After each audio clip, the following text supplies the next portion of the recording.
Okay, so just the usual housekeeping. Can I ask members to, everyone else in the room, please, to switch off all electronic devices and phones and so on, and remind members of protocols around the use of the laptops or electronic tablets.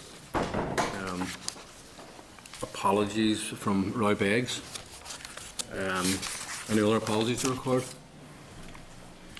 No other to record. Okay, moving on then. Okay, so just to remind members that we are on Thursday this week in our next meeting going to deal with the clause by clause. So we're going to meet today, obviously, to go through informal clause by clause. But just before we move into that, on our matters arising, just that this Thursday will be the last meeting of the committee before the report in phase 3 of the committee's inquiries debated in the Assembly. Just want to clarify the committee wants to issue a press release, which is normally the done thing, so it'll be a factual press release, just basically saying the inquiry is complete and the report will be debated in the Assembly on whatever date has been set. I think that's it. 12th. Yeah, so it's just really just to take a 12th of May. Yeah.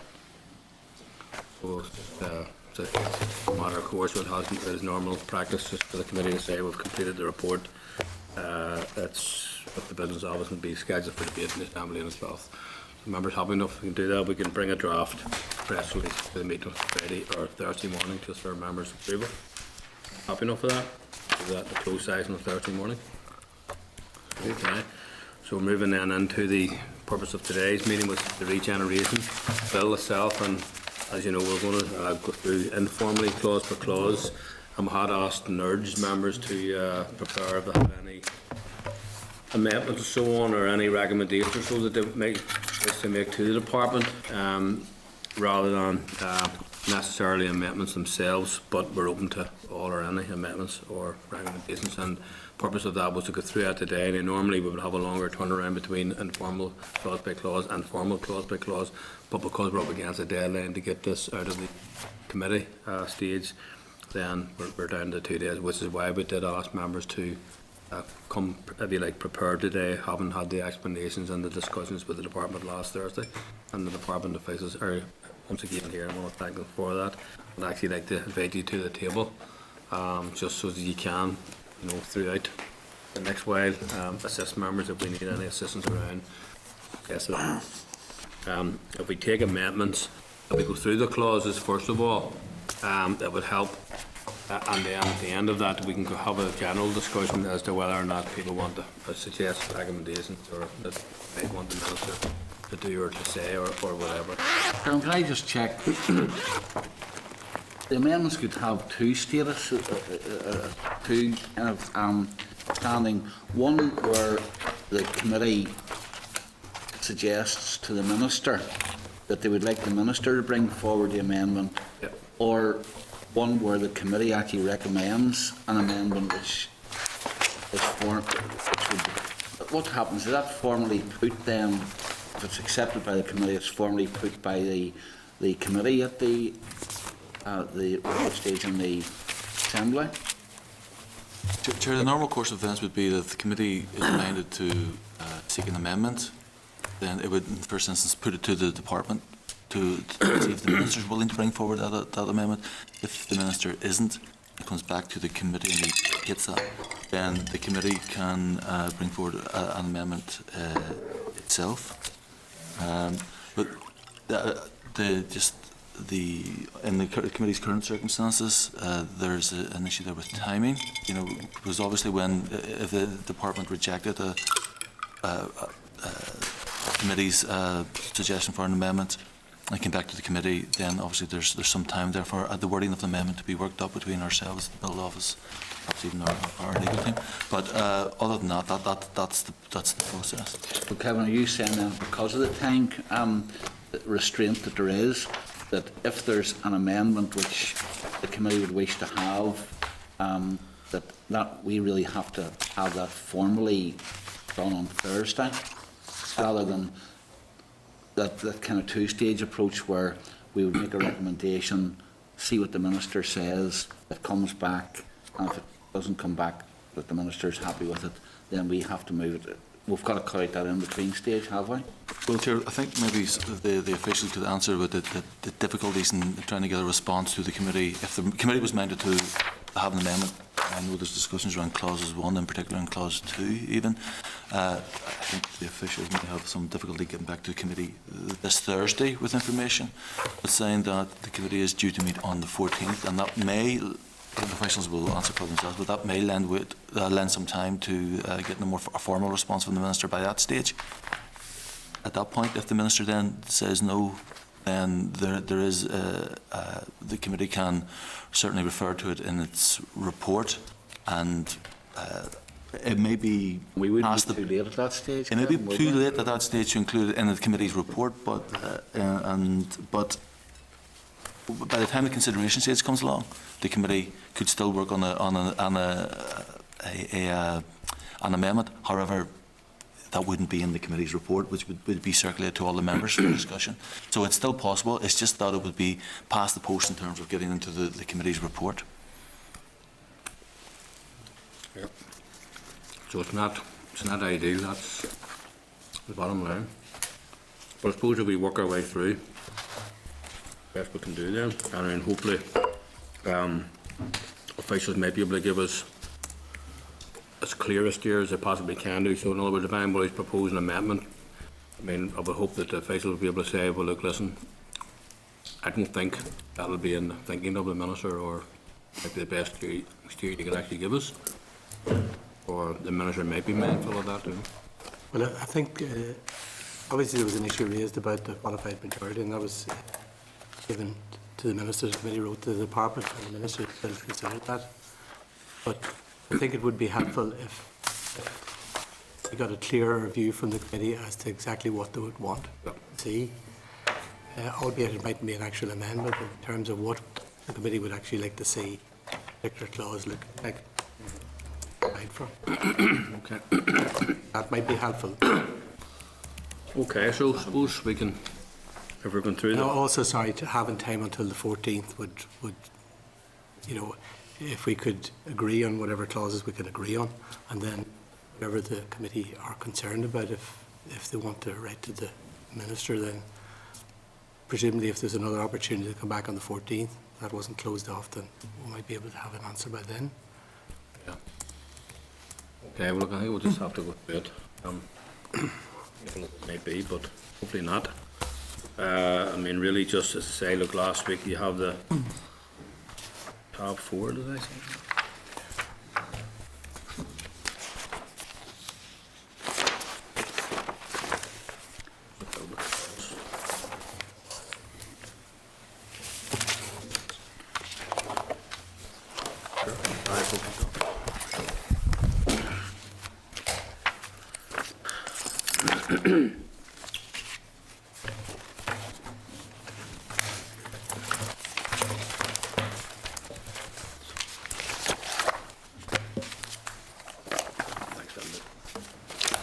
Okay, so if we just basically start on clause 1, like, I mean, can we take it that we've had all the queries and explanations that we desired? We're now just go forward clause per clause. So starting at clause 1.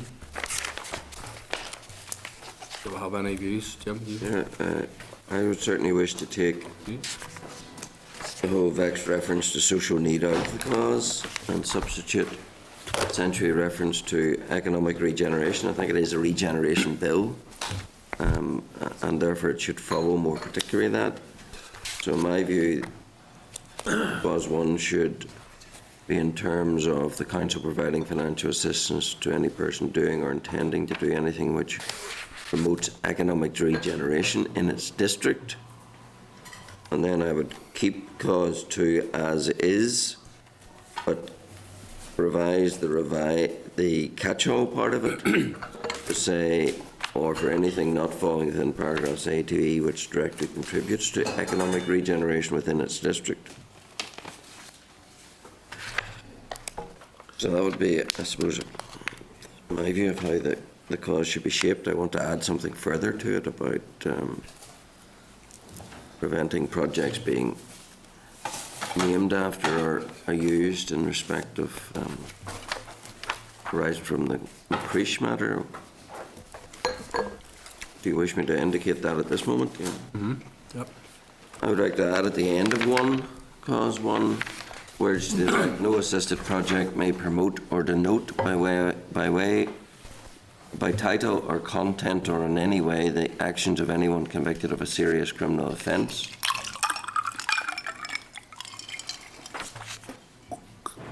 Okay, so you mean you're essentially 2 amendments to clause 1? Yeah. Do you have Sagner for those? Yeah. And Chairman, can I just add to what Jim said there? Leaving aside that this is essentially a regeneration bill, so it seems a bit odd that the first clause is powers of the council to address social need. You know, it's logic to say it should be the powers of the council to address economic regeneration.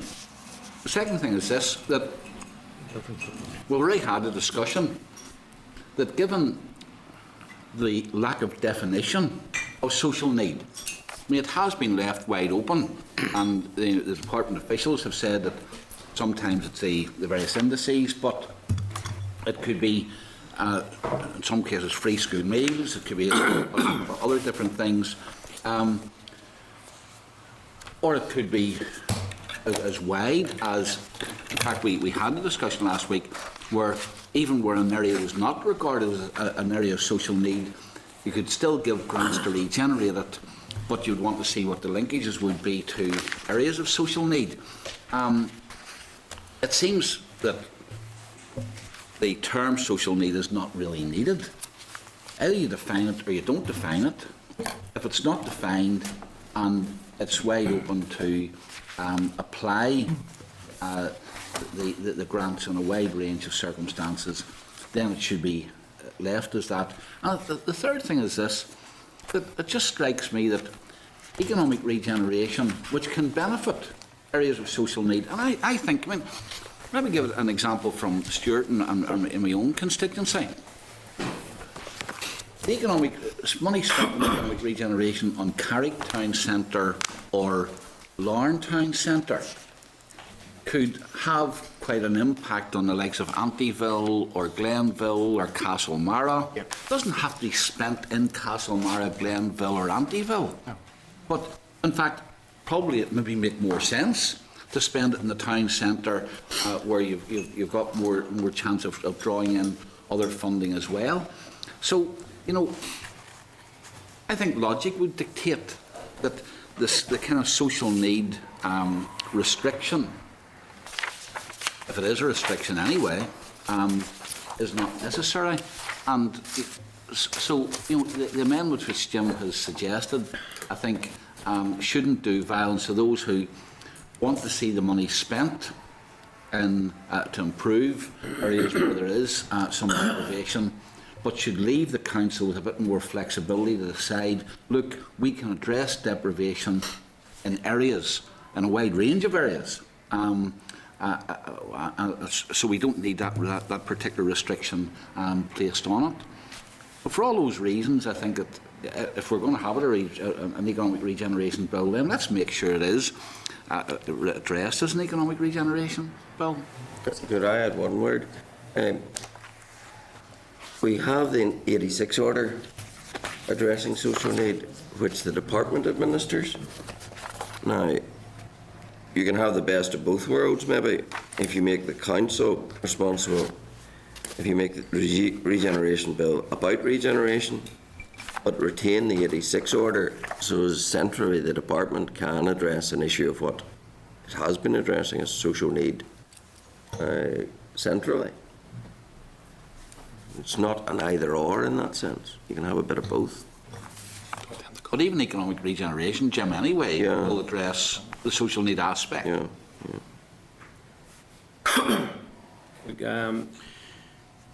At Fra and Mickey, because at this moment in time, I think we're dealing with the issue around social need, the one that Jim raised. First of all, you happy enough, Sam, with your seconding that amendment?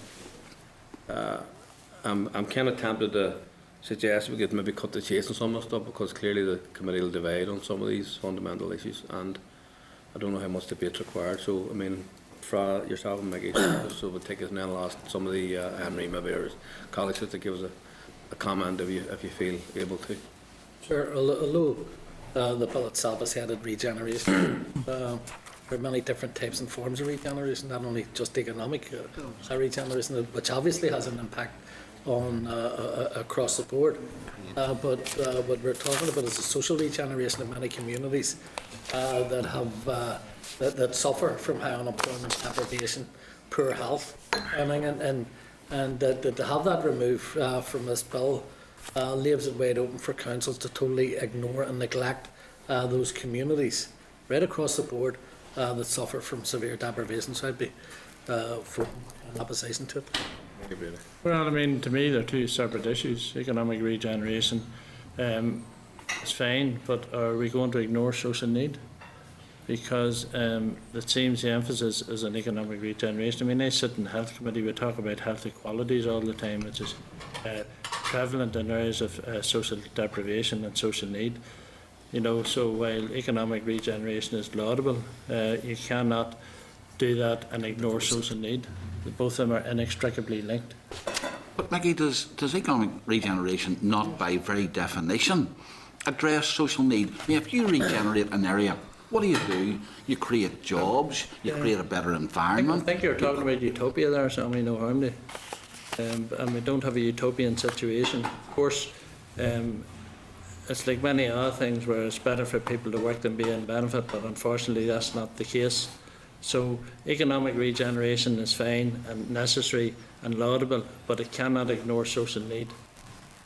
Okay, could I ask Henry, just in terms of the intent behind this clause on behalf of the municipal department? Well, I think the whole purpose of this clause is to confer the type of powers that the department has at the minute on councils. So the type of projects and schemes, programmes that we would promote and support would be very wide-ranging, and it would include economic, but it would also include social, include physical. The suggested amendment in a way restricts that, and that be where you're coming from on that, and obviously that would be for the minister to decide. I would think then that the department would probably have to continue to use its social needs powers and retain some of the programmes that it currently does. So that would be out of step with what I think the executive agreed. So we would probably have to go back to the executive and discuss that. But obviously, if that's an amendment that the committee wants to suggest to the minister, then the minister will take that on board and come back to it. Okay. I mean, I'm happy enough just to put that straight to a vote of the committee, although it's just an informal, but nevertheless it'd be useful so as we come back on Thursday morning as a guide. If members are content. Sure. Can you just maybe say, in terms of taking this issue back to the minister, this isn't about one or the other. It's about how we describe both economic regeneration and social need and how we cater for that in this one piece of legislation. Now, essentially, I suppose the compromise is that we include both economic regeneration and social need and leave it to the councils then to put forward their plans. But I think there's merits in both arguments, and it's how we perhaps marry those, and that's maybe the area that the department needs to provide some further clarity. Can I just ask the officials in the department,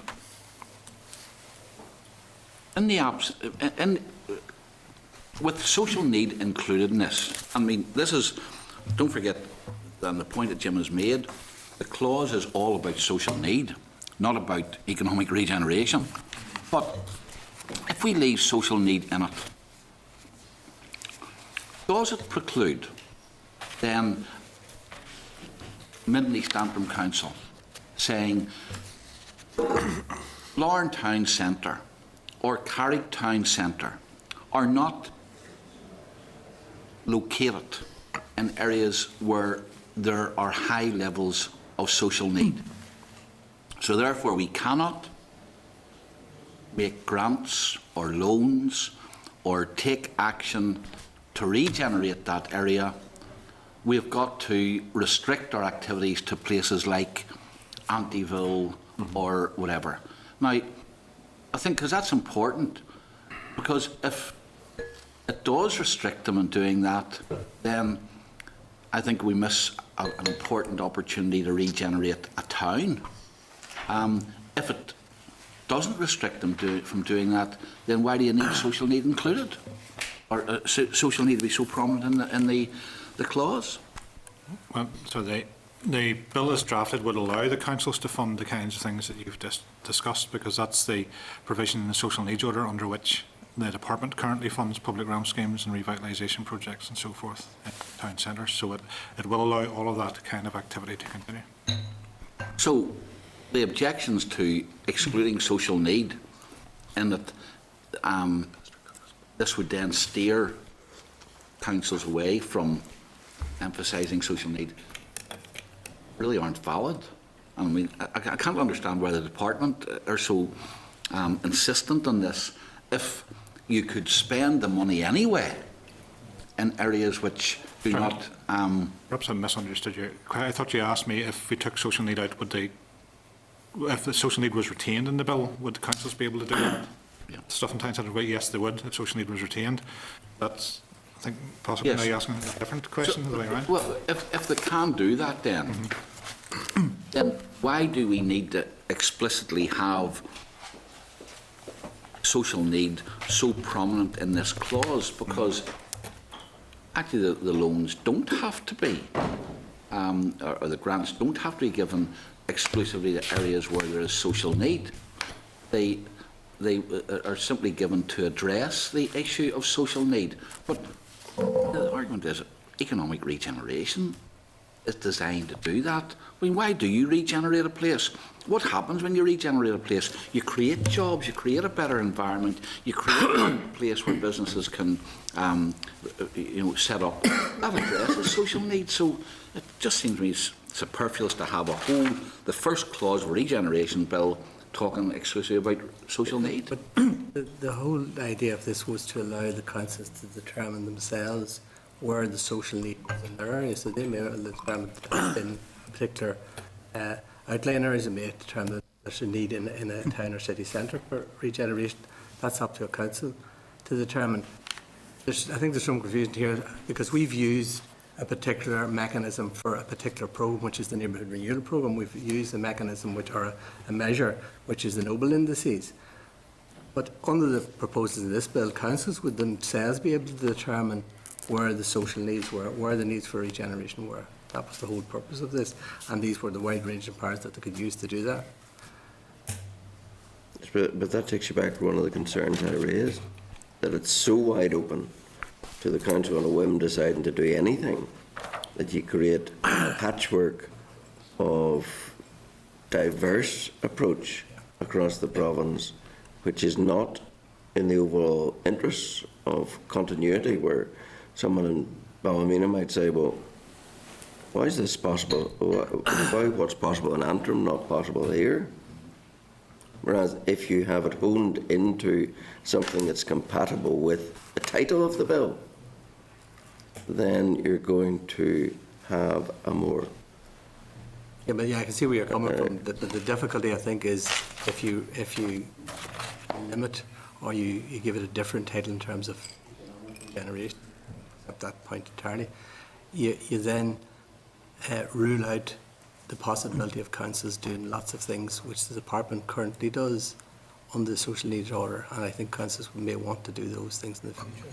For instance, the list includes suicide prevention. If you support a programme which helps in that regard, if you have a clause which says you can only do something which contributes towards economic regeneration, well, something like that would not be available under the new powers to the councils. So that's the dilemma. If you restrict them, there are certain types of things that currently happen that won't be able to happen under the new regime. But it's about getting a mechanism which creates a continuity and isn't an open invitation to just go under the money and whatever you fancy. And also, I mean, just take your example of suicide prevention. I mean, the Mid and East Antrim Council has recently agreed its grant aid policy, which incorporates all of those kinds of activities.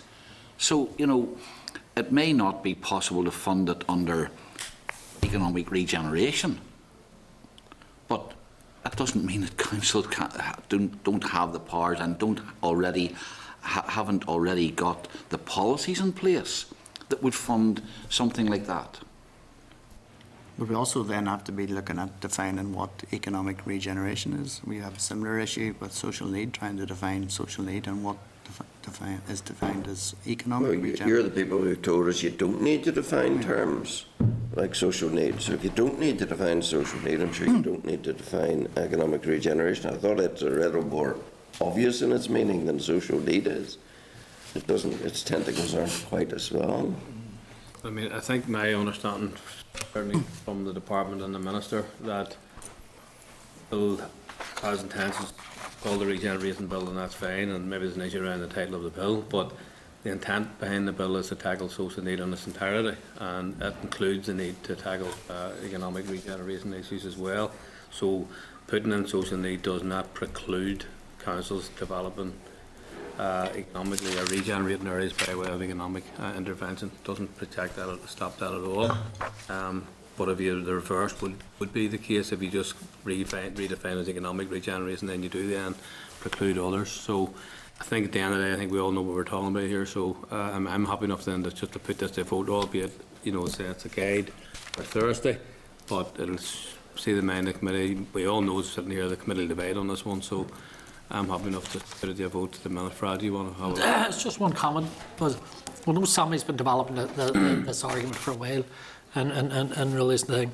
But I wouldn't be convinced that if social need is not mentioned, that councils would then start to deal with the ingrained deprivation that exists in many communities. And we're not saying all councils would go that way, but there's a possibility that areas that face severe social deprivation would be left out. Now, I understand where your argument is coming from in this here. Jim's is completely different, because he just sees this as squandering money going to deal with those most in need in society. And there's a big difference in the debate and argument there. Okay, look, let's move on to just taking the mind of the committee on this. And could I suggest, the wording here, which is really that the Minister amends Clause 1 of the bill as per its proposed amendment. And that amendment then, Jim, would be that you delete reference to social needs. Is that essentially what you're saying? Yes, that council could do anything which promotes economic regeneration in its district. Well, can I suggest, when we'll have the generic of that, we'll have a clear intention of that amendment.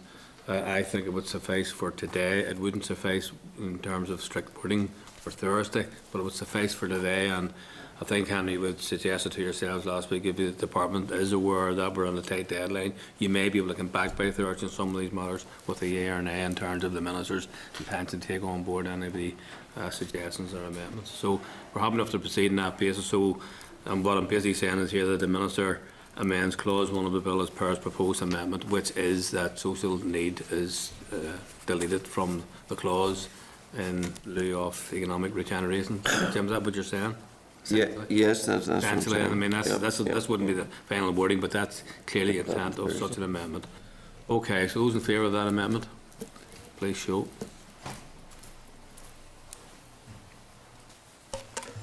Those against that amendment? Okay, so there's a 4-3 in favour of the amendment. You had a second amendment, Jim? I wanted to add at the end of Clause 1, words to the effect, no assisted project may promote or denote by title or content or in any way the actions of anyone convicted of a serious criminal offence. And I was going to suggest serious criminal offence as defined in Section 5 of the Civil Service Special Advisors Act. Tell me your second on that. Okay, so those in favour of that? Sir, can I ask, just by way of question in respect of that, and I understand the intent of what Jim's trying to propose in this, but there could and there are very good examples of rehabilitated people whose names add a great deal of value to particular projects, and things like drugs projects and various other things right across the UK and indeed around the world, people who have turned their lives around, and they may actually fit in that category, and it may be very appropriate to use their name or to associate them with a particular project because of the transformation in their lives. And that would concern me that we would restrict that entirely. I do understand the point you're making, understand who you're trying to exclude, but at the same time, I believe that there are people for whom it may very well be appropriate to use a name. For example? Well, for example, Nelson Mandela. Would it be appropriate, you know, Didn't know he was involved in drugs. well, I'm just trying to give an example in respect of somebody who has turned their life around and for whom they would provide a community example rather than appreciate someone who might be described as unrepentant in terms of what they did. Okay, Henry, of yourself, your colleagues, any comment to make on that? I do accept the sentiment of what you're getting at. Oh, if there's any comment, I would just. Okay, those in favour of that amendment? Those against? Favour of, those in favour of the, 4-3. Yeah. Okay, moving on then to, Getting that, yeah. was there another point, Jim, you wanted to raise in that regard, or was it active clause 2, I think, wasn't it? So that's, we're moving on to clause 2. Okay, clause 2. Jim, you were looking for, did you say, was it a consequential amendment to clause 2 following on? No, I think, I was thinking originally of putting the one that I've just proposed into 2, but I think it fits better in 1. Okay, so members content with clause 2, drafted. Okay, thank you. Clause 3, members content with clause 3 is There drafted. always was a line in that puzzled me a wee bit in clause 3.2 about works involving the placing of any structure in a road. What are we talking about there? Could be public art, could be Kiosk. kiosk. Yes, the fountains in Custom House Square and Guildhall Square and other Right. stuff. In a road? Yeah. Well, road in the Yeah, sense that it's... as defined in the road order. Yeah. Okay, so members content with clause 3. Okay, thank you. Clause 4. Do I have a little explanation of clause 4 just? Explanation you need? Yes. Clause 4, it's to specify that the focus of the department in the future would be on a regional basis rather than in relation to involvement in the work of councils. As we had said at the outset, the reason why the social needs powers, or one of the reasons why the social needs powers are retained is because we will continue as the department to support programmes which are on a region-wide basis, like support for Citizen Advice Bureau at a regional level and those Suicide prevention. all those types of regional bodies that would be supported under that. So that's the reference to the fact that our involvement wouldn't be at a district level. That's the responsibility of the councils. Which takes me back to a point I made earlier. You can devolve to the councils the regeneration functions and keep at a provincial level the social need functions. Yes. Okay, so members content with clause 4 as drafted. Okay. And you see where, can I just clarify, because we're talking about a regional level, but it could be, I take it from paragraph 3 of 4, it could be in a specific district council area. It wouldn't have to, this would not be a case where you were saying, look, the CAB operate right across Northern Ireland, so we will fund them as a regional body. You would still have the power to say there's an office there in Mid and East Antrim, we can fund it, because it does specify just for the district subset an area of social need. That brings it down to a micro level, does it not? Well, it would bring it down to a lower level. You can't rule out the possibility that at some stage in the future, a minister or the executive may want to do some particular scheme in relation to events. So, for example, in the past few years, we have undertaken work around the G8 or the Giro d'Italia in specific locations to try and prepare the way for those kinds of events. So it's possible that that kind of thing may be planned for in the future, and this power would allow the department to make the kinds of grants which we previously did on behalf of the executive to support that. Okay, so members content then, clause 4. Okay, thank you for that. Sorry. So after, just going back to clause 3, social needs mentioned in it, I was just wondering, for amendment to clause 1, would that also carry across? There probably would be some consequential. It'll probably have to follow through in a number of the Yeah, I think that's right.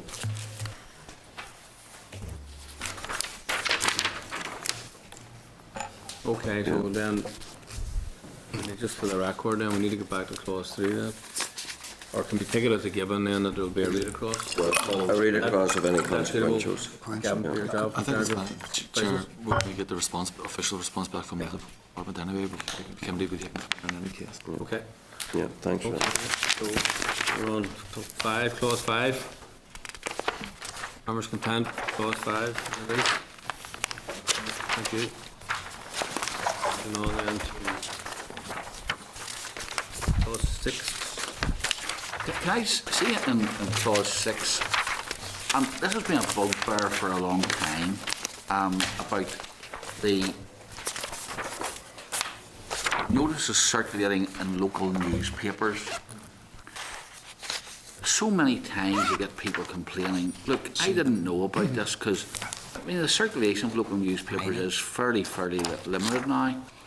And yet we continue in legislation to specify that that's how councils should communicate with the electorate. And councils take that quite literally and think that's all they have to do. Now, I've no suggestions as to how it might be widened, but I do think that we need to update legislation so that especially when things of significance are being proposed by council, that people don't have to rely on having the Lauren Times or the Carrick Times to get their information for it. Certainly, we would encourage through guidance the use of social media, but as a minimum, the requirement is to publish in newspapers, and it's in line with other things that's happening. It's not just unique to the development scheme. If there's vesting proposals, if there's extinguishment orders of anything, that requirement is a wider requirement. It's under planning legislation. Yes, that's what I'm saying. Legislation seems to be stuck in this method of communicating with the electorate. And, I'm sure we've all had complaints from people who have said, I never knew about that, and the council's response will be, well, it was advertised in the paper. I would agree with Sammy. I can't see why you couldn't add in 6.2, councils then publish in 2 successive weeks in one or more newspapers and on the council's website. Because so often, you're right, I mean, the local newspapers are not read to the same extent. Circulations are falling continuously. And people do actually, I think, naturally nowadays look to council websites for information long before they'll buy the local paper on a Tuesday, Wednesday or Thursday during the week. So I think the duty should be on the council to place it on their website, and perhaps it would encourage local authorities to have a public notice board, as it were, spot on every website for each of the local authorities. Henry, is there any way you want to respond to that, or? I don't see a difficulty with that. We'd obviously have to consider it. So what we're looking for is extending the realm of the consultation beyond the newspaper? Yeah, well, it does. I mean, it does extend it as it is. I mean, that's just setting out the minimum requirements. So there's nothing at the minute preventing. No, there's not, but very often councils take that literally, that's what I'm saying. Yeah. So how do you want to just leave it with the department, or do you want to put an amendment? Are you happy enough to leave the department to think about it? Okay. So people and members agree with clause 6 then? Okay, and then moving on to clause 7. Members agree with clause 7? I'll take that as a yep. Moving on then, clause 8. Members agree with clause 8? Drafted? Yep. Okay, good. Clause 9. Members happy enough with clause 9 as it is, Mr. Chesson? Right. Clause 10. Members content enough with clause 10? Yep. Clause 11. Members content with 11? Members content with 12? Sorry, just again, Chair, there's the publication in the local newspaper, and I think if you are going to give consideration to that, it should be throughout. What's that, clause 11? It's 11 12. 2. Clause 12. Or, which one did Stuart 11, 2. 11, you might go that. It's just the same issue again. Yeah. Okay. The publishing and newspaper. Council website. Yeah. Got the Okay, Henry, you can consider that. Okay, so clause 12. Happy enough. Clause 13. Members content? Not particularly, Chairman. I mean, I can understand the point that the department has made about, you know, where a scheme is of a regional significance that the department might undertake. I would have thought that if there was going to be wider benefit of just the local area, if it was that important, the council would have identified that a scheme like that would be important. You know, the Belfast City Centre one was quoted by the department the last time for the Victoria Centre. Well, you know, that's something that Belfast City Council would have been quite happy to have run. In fact, I think they were a bit angry that the department took so long to do something about Belfast City Centre, but it rested with the department at that stage to take responsibility for it. So it just seems to be superfluous that the department should have, there should be development schemes that are brought forward by the department, since I would have thought that schemes such as that would have been picked up already by the local council. It allows, I think anyway, for duplication where the department has to keep staff for that particular project or for bringing projects like that forward, identifying them or whatever. And, you know, the last time the department said, oh, we would bring staff in especially for that. But who identifies these projects? You know, are they not far better identified at a local level rather than having a section within the department to go around looking for these regional schemes? But you know yourself, Sammy, that even where sometimes councils have identified a project which will be important to do and which we'd want to proceed with, but it extends beyond their jurisdiction, then you end up with all sorts of everything, authority to bureaucracy, they're not sure who to go to next and all the rest of that. This is a retaining the ability by the department on a very rare occasion, which they have spelled out in their explanations, to exercise. And it also has to, by virtue of Section 75 of the Local Government Act 2014, has to take account of what the local council is doing as well in terms of the community planning. So it's not something that's just going to parachute in, if you know what I mean. It'll all be done very much in consultation and in conjunction with the local council. Power which would be retained, which wouldn't be envisaged to be used that often, and I think the experience that would be the case. I mean, that's the way it is. I'm not sure whether you're actually proposing any amendment to it, or you're just making a comment? I'm making a comment because I just see that there's potential here for keeping within the department a section which has to be financed, has to have personnel in it, etc., to bring forward these schemes. And it's not, as the official said the last time, where you bring together a special team for this. Who's going to identify these schemes? Are you going to have a group of people within the department retained to go around the province identifying such schemes, or are they identified by the council? If they're identified by the council, will not be taken forward by the council anyway. Henry, then. Well, I think you know, the position on this is over the last 10 years we had one development scheme, and that's Victoria Square, and a judgment would have to be made if that type of scheme was actually a development scheme of regional significance. So that's how infrequent this is likely to be. So the department wouldn't be keeping a team of staff in place or anybody around identifying this. I think, as you said, it would become obvious either by the department or by a council or a number of councils. It may well be that it's just not appropriate for an individual council to move forward. They may not have the resources, they may not have the expertise, they may not have the budget, And it may well be at that stage that the department steps in and says, well, this is a development scheme which is of significance to it, more than just this one council area. And we'll do it, or else we'll direct the council to do it, provide support for that council to do it. I think we're talking about a very rare occasion, rare occurrence here. Chair, just to follow on from that, I think I raised this issue the last time we talked about this. What provision is there in the legislation for two councils to work together, two or more councils to work together in identifying a project, or indeed where a project sits on a cross-boundary situation between local authorities and one authority decides it's not in their interest and they don't have a particular view on it, they've got higher priorities, maybe they prioritise their entire area, but it can only work if two councils actually come together to achieve something. So is there a provision, apart from your power to direct councils to do something, for councils themselves to identify cross-boundary sharing of projects to their mutual benefit? It's not specifically referenced in the bill, but there's nothing that would stop them from doing that. They don't need specific legislative permission to do that. But they need encouragement to do it.